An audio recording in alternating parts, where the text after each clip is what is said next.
Hello friends, ప్రతి ఒక్కరికి ఏదో ఒక సందర్భంలో సూసైడ్ ఫీలింగ్ వస్తుంది. ఆ ఫీల్ రాలేదంటే మీరు అదృష్టవంతులనే చెప్పాలి. అయితే అందరూ గుర్తుంచుకోవాల్సింది ఏమిటంటే, ఈ సూసైడ్ ఫీలింగ్ అనేది టెంపరరీ అని.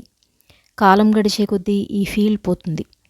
కాబట్టి అప్పటి వరకు కాస్త ఓపికతో ఈ సమస్యను అధిగమించడం నేర్చుకోండి. ఈ సూసైడల్ థాట్స్ అనేవి అసలు ఎందుకు వస్తాయి? ఇంకా నేను బ్రతికి ఉండి ఏం లాభం?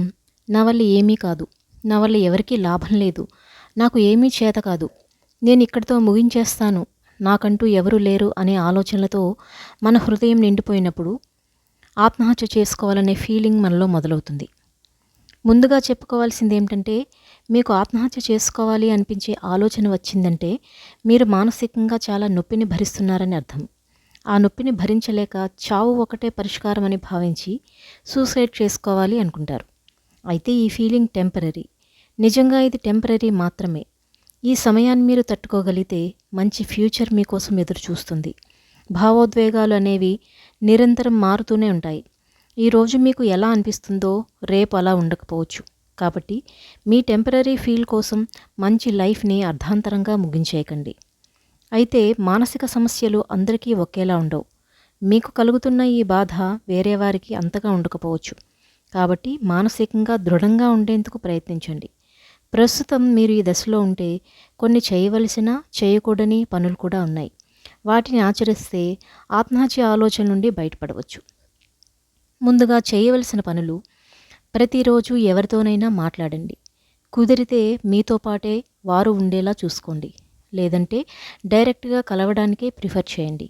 లేని సమయంలో ఫోన్లో అయినా మాట్లాడండి. మీకు మాట్లాడాలని అనిపించినప్పటికీ మీతో సమయం గడపమని మీ దగ్గర వారిని అడగండి. భద్రతా ప్రణాళికను రూపొందించుకోండి.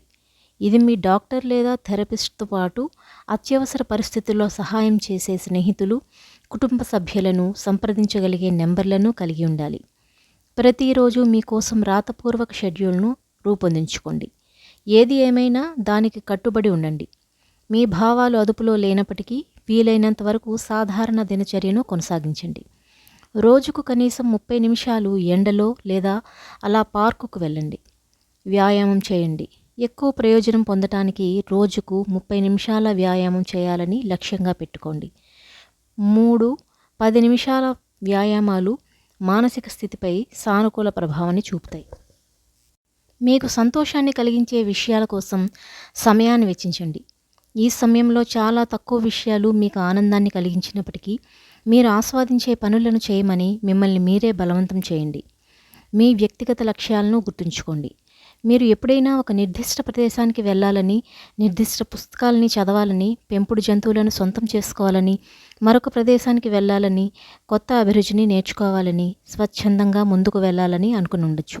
వాటిని ఫాలో అవ్వడానికి ప్రయత్నించండి.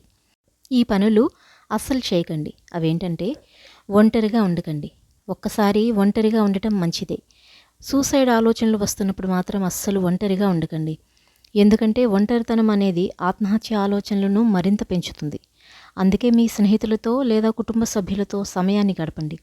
లేదా హెల్ప్ లైన్కు ఫోన్ చేసి మీ సమస్య గురించి వివరించండి.